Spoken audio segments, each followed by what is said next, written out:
Shalom amigos, ¿cómo están? Esta es la parashá número 36. Esta se llama Bealoteja. Significa cuando eleves al encender una vela o encender un candelabro.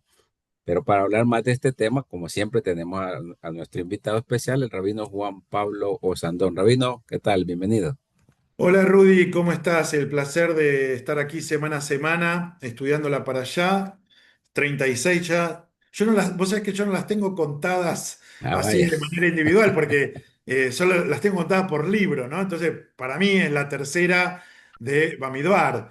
Y entonces ahora estoy tomando conciencia de todas las semanas que hace que estamos con esto, ¿no? La verdad que, bueno, una bendición poder encontrarnos a estudiar Torah cada semana.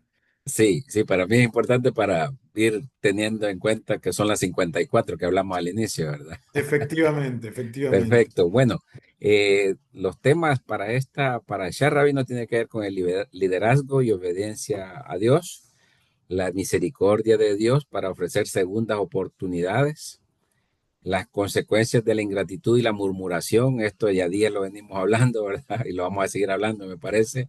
Tema eterno. Sí, y la humildad de Moshe como un modelo de liderazgo. Muy interesante, me parece, esta para allá, Rabino. Bueno, Ujú. comienza diciendo. El encendido de la menorá, vea, cuando encienda las lámparas hacia el frente del candelabro, alumbrarán las 7 lámparas. Así comienza la parashá, vea. Y aquí aparentemente Dios instruye a Aarón sobre cómo encender la menorá del Mishkan, rabino, del tabernáculo. Se Efectivamente. enfatiza en las luces, que las luces deben iluminar hacia el centro. La palabra rabino bealoteja o bealotja, ¿verdad? Literalmente significa cuando eleves al encender una luz. Pero ¿cómo, Sí. cómo hay que interpretar esto, Rabino? ¿Qué Bueno, representa la menorá eh, o esa luz del eh, menorá? la palabra efectivamente, como vos decís, viene del verbo hebreo la'alot, que es ascender o subir hacia algún lugar, que es efectivamente lo que pasa cuando uno enciende una llama, esto en el sentido más técnico de la palabra, ¿sí? Cuando uno enciende una candela, primero empieza un pequeño fueguito que va agarrando, digamos, por decirlo de alguna manera, se va agrandando a medida que va copando la llama y se hace una llama grande. Digamos, eso pasa cuando uno enciende cualquier vela o cualquier candela de cualquier tipo. Eso desde lo técnico. Ahora, desde lo espiritual, el encendido de la menorá generaba un ascenso espiritual del Mishkan como lugar. De hecho, el Mishkan no podía funcionar si la menorá no estaba encendida, digamos. Ese era digamos, el punto de partida, por decirlo de alguna manera, ¿no? Como cuando uno entra a un lugar y enciende la luz, ¿no? Cuando uno entra, no sé, a una sinagoga, a una iglesia, lo que sea, enciende la luz, digamos, ¿no? Para que el lugar pueda empezar a funcionar de alguna forma, ¿no? Entonces, bueno, ahí está el sentido espiritual de la menorá. La menorá le da ascenso espiritual a todo el lugar. La menorá era el símbolo de la presencia divina en el Mishkan, que era lo que avalaba a llevar adelante las tareas de culto. Hoy en día las tenemos representadas en la sinagoga con una luz que está delante del arca en donde nosotros guardamos la Torá, que se le llama Ner Tamid, luz perpetua, porque justamente la menorá nunca se apagaba, digamos, todos los días iba el Cohen, le ponía más aceite y la menorá seguía encendida, ¿no? Más o menos esa era la dinámica de funcionamiento. Me gusta eso que dice que la luz de la menorá elevaba al tabernáculo, ¿verdad? Y en la parte espiritual, esa luz tiene que elevar a otras personas, o motivar o alumbrar, y a la vez uno tiene que alumbrar o elevarse también hacia uno mismo, Rabino. Simbólicamente, obviamente puede ser aplicado también a todas las personas, ¿no? Lo que tiene que ver con transmitir nuestra propia luz como seres humanos y contagiar a otros a que tengan esa misma luz, digamos, se enciendan de la misma manera. Sí, lo interesante es que también tenía que ser por siempre, Rabino, esa luz, pero y a partir de que ya no está el Mishkan, Rabino, el templo, ¿cómo Bueno, hacen? Bueno, como mencionaba recién, ¿no? Tenemos simbólicamente una luz en la sinagoga que cumple esa función de mostrarnos la presencia divina en nuestro ámbito de culto, ¿no? Perfecto. De acuerdo. Entonces, la siguiente parte, Rabino, tiene que ver con la purificación de los leviim. Los levitas son purificados y consagrados para el servicio en el tabernáculo. Se describe que la edad debe ser de 25 a 50 años. ¿Por qué esas edades o solo 25 años podían servir y después de 50 ya no, Rabino? ¿Cómo lo interpreta? Bueno, es interesante esta pregunta. Eh, a ver, ya hemos visto, la tarea del Cohen es una tarea sagrada que requiere total dedicación al 100%. Es una tarea muy desgastante. Ya hemos visto, por ejemplo, la prohibición de que los Kohanim, los sacerdotes, tomen alcohol, Sí, ¿no? Porque uno tiene que estar con los cinco sentidos puestos, full, full. Como digo, es una tarea muy desgastante que realizada durante muchos años genera un cansancio físico, emocional, psicológico, ¿no? Entonces, los Kohanim tenían un tiempo del trabajo hasta que de alguna manera se retiraban, por decirlo de alguna manera, o se jubilaban, ¿no? Eh, y bueno, es más o menos la edad en la que uno está en cierta plenitud, ¿no? Un hombre de 25 años que todavía es joven, pero ya adquirió cierta experiencia de vida, bueno, puede dedicarse a este trabajo plenamente.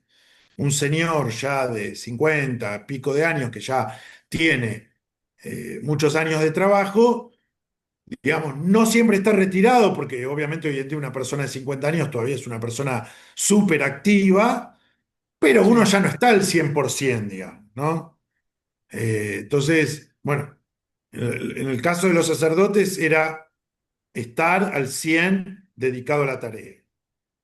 Interesante, Rabino, porque al menos este tema o del liderazgo del templo o del liderazgo espiritual debe tener un tiempo prudencial para el servicio de dedicación y no pasar toda una vida en eso, Rabino. Es que también hay algo importante que es el saber retirarse a tiempo y dar paso a las nuevas generaciones, que eso Exacto. también es importante y muchas veces no ocurre, Sí, ¿no? Eh, Digo, en el ámbito religioso y en cualquier otro ámbito, ¿no? A veces uno se encuentra con espacios en donde los líderes ya son personas que deberían estar pensando más en estar en la casa disfrutando de los nietos y no hay espacio para nuevas generaciones. Entonces, lo que ocurre es que ese espacio se debilita y obviamente por ley natural, cuando esas personas grandes ya no están en este mundo, el espacio queda completamente devaluado o desaparece. Entonces también exacto. un poco eso quiere evitar, ¿no? Este marco de edades que pone el templo. Interesante. Y luego viene la segunda Pesach, Rabino, o Pesach Shini, como que le llaman. Sí. Dice el versículo, ¿por qué seremos privados de ofrecer la ofrenda de Dios en su tiempo? Es decir, algunos hombres impuros por contacto con cadáveres no habían podido celebrar la Pesach, Rabino. ¿Cómo entendemos esta segunda oportunidad para celebrarla? Bueno, ahí creo que usaste la palabra clave, que es segunda oportunidad, ¿no? Pesaj Sí, era, obviamente, una fiesta súper importante, todavía hoy lo sigue siendo, probablemente la más importante del calendario junto con Sukkot en tiempos bíblicos y en tiempos de templo, ¿sí? Entonces, no poder comer del sacrificio de Pesaj para las personas era digamos, un tema de mucha importancia, ¿no? De hecho, había un ritual específico para la purificación previa a Pesaj, que ya vamos a ver más adelante cuando lleguemos a Parashat Jucat, en unas semanas. Eh, pero igual así, todo había algunas personas que no lo lograban, digamos, que no lograban esta preparación, purificación a tiempo para poder comer del sacrificio. Entonces, bueno, para estas personas se instauró una segunda oportunidad un mes después, exactamente un mes después, para que se pueda hacer un sacrificio igual y puedan comer de él. Eh, bueno, es un mensaje muy interesante, ¿no? Respecto al tema de las segundas oportunidades. Muchas veces se utiliza el refrán de que el tren solo pasa una vez.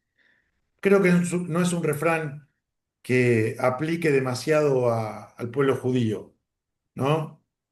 Siempre hay una segunda oportunidad, siempre tenemos que tener la puerta abierta a una segunda opción, una segunda posibilidad, a poder empezar de nuevo. Eh, Creo que ese es el mensaje general de este segundo Pesa. Sí, me parece interesante, correcto. No importa si hemos fallado, Rabino, si hemos perdido una oportunidad o nos sentimos lejos del camino. Dios siempre o nos enseña que siempre hay una segunda oportunidad. Interesante, ¿verdad? Como lo plantea la Sí, sí, Torá. por supuesto. Sí, sí, muy bueno. Bueno, luego la nube sobre el tabernáculo, Rabino. Se detalla cómo la nube guiaba al pueblo. Cuando se levantaba la nube, ellos desmontaban el Mishkan y avanzaban. Cuando descansaba la nube o se detenía la nube, ellos comenzaban a armar otra vez el tabernáculo, Rabino. Es lo que hablábamos la vez pasada. Impresionante cómo se habían organizado logísticamente para y que todos ocupaban un lugar en cada tarea, ¿verdad? Todos cumplían una función o una tarea en todo el campamento, ¿verdad, Rabino? Bien, Sí, sí, la verdad que, bueno, el tema de la nube creo que es un tema eh, que tiene una gran profundidad, ¿no? Las interpretaciones rabínicas se tratan de explicar un poquito cómo era el tema de la nube, ¿no? Que no era simplemente una sola nube, sino que eran varias nubes que conformaban como un grupo y tenían mucha simbología respecto a la presencia divina en todas las direcciones. Eh, Obviamente es lo que protegió a los judíos durante toda la travesía por el desierto, durante 40 años, de la inclemencia del desierto, ¿no? Y de todas sus características, el calor y los distintos animales que uno se puede encontrar en el desierto, muchos de ellos muy dañinos, ¿no? Entonces, sí, bueno, la nube generaba ese tipo de protección, ¿no? sí, especialmente para cubrir a 2 millones o a dos punto Sí, cinco millones de una nube personas, grande. una nube grande, ¿no? Sí, sí, sí. Bueno, y luego aparecen dos trompetas, Rabino, de plata. ¿Por qué y para qué dos trompetas, Rabino? Bueno, este es importante. Las trompetas, que son, digamos, el antecedente a lo que nosotros hoy conocemos como shofar, ¿no? Eran el instrumento que se utilizaba para movilizar también, y para convocar al pueblo, movilizar o convocar de acuerdo a las necesidades. Había diferentes tipos de toques en las trompetas. Entonces, cuando las trompetas sonaban, el pueblo sabía que, depende de qué manera sonaban, el pueblo sabía que se tenía que movilizar o que se tenía que preparar para una batalla, para la guerra. Había distintas cosas, ¿no? Que tenían que ver con los sonidos de las trompetas. Eh, Hoy en día representadas en el shofar, nuestro instrumento de cuerno, ¿no? Bueno, ha quedado como mitzvah para Rosh Hashanah, para la fiesta del comienzo del año, y también se acostumbra a tocar al final de Yom Kippur, Exacto, del Día del Perdón. perfecto. Y luego parten del Sinaí, Rabino. Comienza la travesía. El pueblo comienza su viaje desde el monte Sinaí hacia la tierra prometida, después de haber recibido la Torá, ¿no? Pero aquí viene otra vez la parte de su suegro Jetro, Rabino, que le había acompañado, pero y le piden que les acompañe, pero él no acepta, Rabino, a pesar de que le había gustado, había quedado impresionado por todo lo que Dios había hecho con Israel, pero no, decide no acompañarlo, Rabino. ¿Cómo lo interpretan ustedes el hecho de que no quiso seguirlo, Jetro? Bueno, Yitro era como se ve, como se dice en la propia parashá que lleva el nombre de Sí, Yitro, en el libro de Shemot, quizás la gente lo recuerde, era un sacerdote de Midian, un sí, cohen de Midian, ¿no? Él decide volver a su tierra. Hay muchas interpretaciones con respecto a cuál era su rol en Midian, ¿sí? Pero bueno, él decide volver a su tierra, aunque sea con estas costumbres que había tomado, ¿no? Con estos valores que había tomado, los valores del pueblo judío y los valores del monoteísmo. Eh, no está mal, digamos, él entiende que su lugar es en su nación, y quizás desde ahí convencer, ¿no? A otros de lo que él había descubierto de la grandeza de Adonai. Y bueno, no está mal, digamos, cada uno cumple un rol y él sintió que ese era su rol y decide volver a su tierra y bueno, como dije, quizás convencer desde ahí, ¿no? Sí, dar a conocer a su pueblo, a otra gente, al Dios de Israel, ¿verdad? Sí, Exacto. Bueno, luego vienen las quejas, Rabino. Las quejas sí, del como pueblo y castigos. Y el tantas pueblo, quejas. sí, y el pueblo se quejó amargamente a oídos de Dios, Números 11:1. O sea, del pueblo se queja de las dificultades del camino y de la falta de carne. Dios responde con codornices y luego dice que castiga a los que se quejaron con una plaga. ¿Cuál fue ese castigo o cuál plaga, Rabino? Bueno, primero el tema de las codornices es muy llamativo porque no sé si solo para recordar, el pueblo Sí, judío se alimentaba de man o maná, sí, que era esta comida que llovía del cielo, que tenía unas propiedades un poco particulares, casi mágicas, podríamos decir, ¿no? Que era la de tener el sabor de lo que uno deseara. así. Sí, sí, sí, esa era una de las propiedades del maná. Pero, bueno, la gente a veces se vuelve ambiciosa Ah, bueno. y entonces Dios Sí, les manda una cantidad de codornices como para hartarse, ¿no? Tipo que no tengas más ganas de comer codorniz en tu vida, sí, básicamente, ¿no? Eh, bueno, y después viene el tema de la plaga. Bueno, las plagas, hay varias a lo largo de toda la Torá, no solamente las de Egipto, algunas sí, que también afectan al pueblo de Israel. La plaga, creo que uno la tiene que comparar quizás para encontrar una analogía con la enfermedad de Tzarat que vimos en su momento, que normalmente se traduce como lepra, pero el Tzarat de la Torá es un poquito más amplio, ¿no? Es algo que se expande, tiene que ver con la insatisfacción se expande. Cuando uno se muestra insatisfecho y le transmite esa vibra a otros, eso se va como contagiando, ¿no? La queja es un contagio que va de grupo en grupo, de persona en persona, ¿no? sí, Y que contagioso. va retroalimentando negativamente a todo el grupo social al que uno pertenece. Y creo que metafóricamente la plaga es eso, ¿no? Una expansión de esa insatisfacción que lo único que genera es una mala onda, hablando en términos Sí, modernos, ¿no? De todo lo que está alrededor. eh, y que va matando las ganas de los que están alrededor de uno. sí, sí, exacto. Es contagioso, irradia negativismo, Sí, toxicidad, como decimos ahora, me imagino. algo así. Bueno, las Sí, constantes quejas del pueblo demuestran una falta, quizás, Rabino, una falta de confianza en Dios, ¿verdad? Y una fijación en lo que le falta en vez de lo que se tiene, ¿verdad? Porque ya les había proveído de codornices, de maná, cuántos milagros habían visto, pero la insatisfacción estaba ahí presente, ¿verdad? Mira, yo creo que es algo que primero no tenemos que perder de vista. Recordemos que este libro está ocurriendo en el lapso del segundo año de la salida de Egipto, ¿sí? Los primeros meses del segundo año de la salida de Egipto, o sea, un año y medio, ponele, Ok, ¿no? De un pueblo que había vivido en esclavitud durante varias décadas y décadas y décadas, ¿no? Un par de siglos incluso. Entonces, esto no va a cambiar de un día para el otro, ¿sí?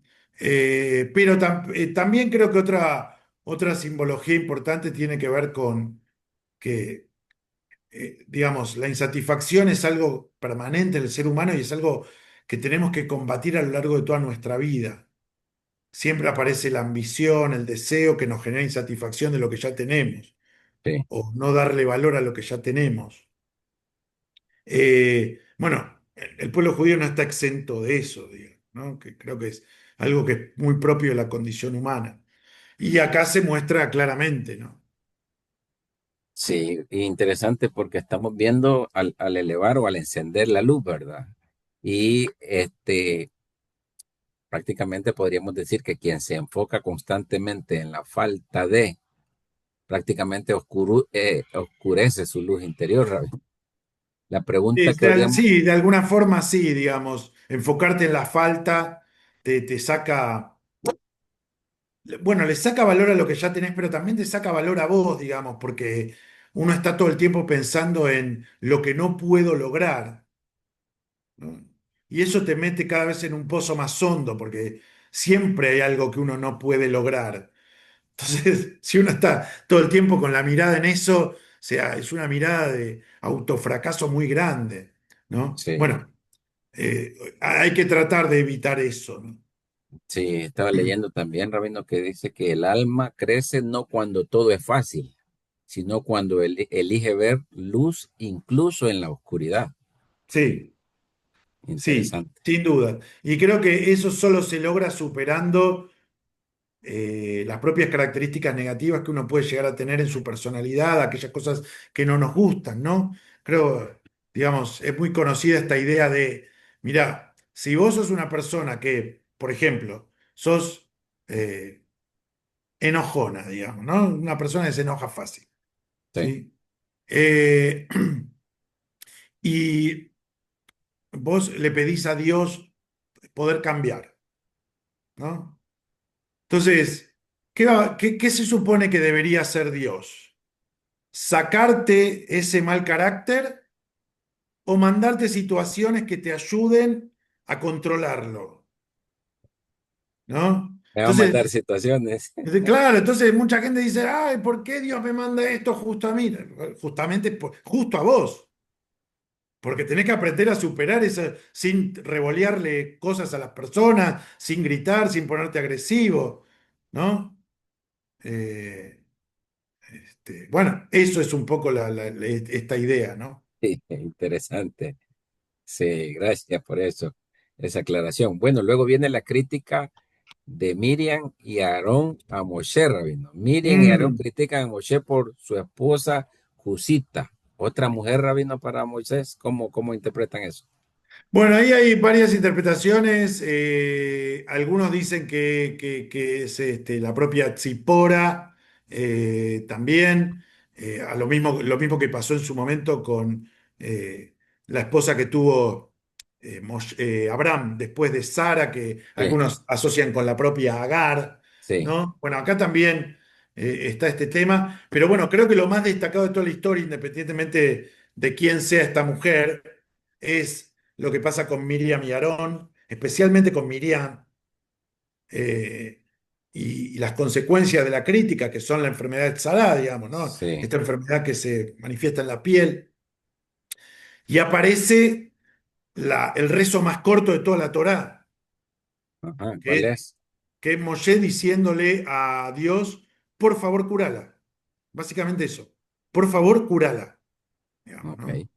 Y esto es muy interesante porque nos muestra que para rezar o para orar no se necesita tampoco de gran inspiración, se necesita del sentir, sí, ¿no? No hace falta decir 200 palabras, hace falta decir las palabras adecuadas, es lo que digamos. siente, Y lo que Moshe ahí lo desea. expresa de una manera tan sentida, ¿no? Por favor, curala, digamos, ¿no? Lo más básico e instintivo que le puede haber salido a una persona en esa situación cuando tiene un ser querido enfermo, Sí, ¿no? Bueno, creo que es un gran mensaje para que todos sepamos que tenemos la posibilidad de rezar o de orar. correcto.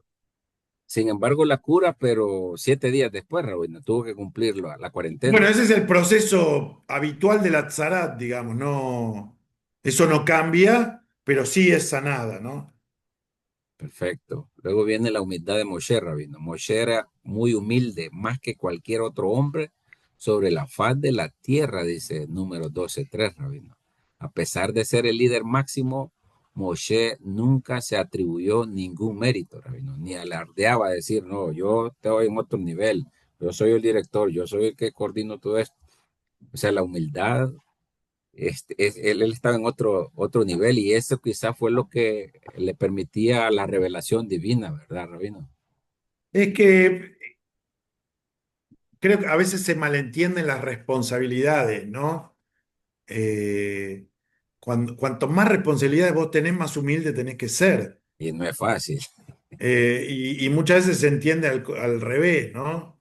sí, De repente ascienden a tu compañero de escritorio y ya no te saluda, ya no te habla sí, en hombre. la oficina, ¿no? Entonces, no, al contrario, todavía más humildad frente a la grandeza, ¿no? Pero bueno, lamentablemente no todo el mundo lo entiende así. Es otra de las cosas que tenemos que trabajar por nuestra propia condición humana, ¿no? Sí.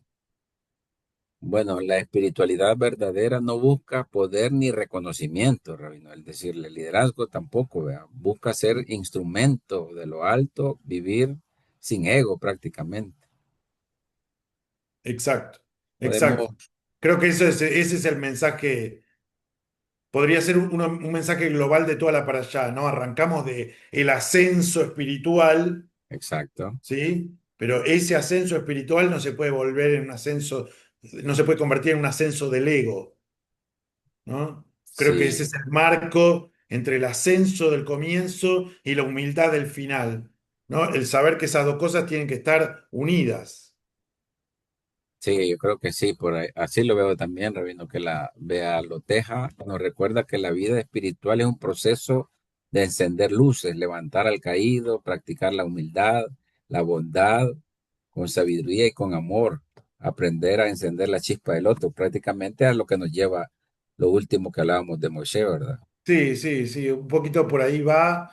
En el medio, no perder de vista que siempre hay una segunda oportunidad para empezar otra vez, porque todos podemos caer digamos, en nuestro propio ego, todos podemos caer en la soberbia, siempre está la segunda oportunidad para volver a empezar, ¿no? Lo que mencionaba un Sí, poco el segundo Pesaj, el Pesaj Sheini, ¿no? Bueno, creo que ese es el mensaje global de esta para allá. perfecto, Rabino, gracias. Terminamos entonces la para allá 36 y nos vemos en la próxima, Rabino. Gracias. Gracias a ti, gracias a todos que nos siguen semana a semana. Shalom. Hasta luego.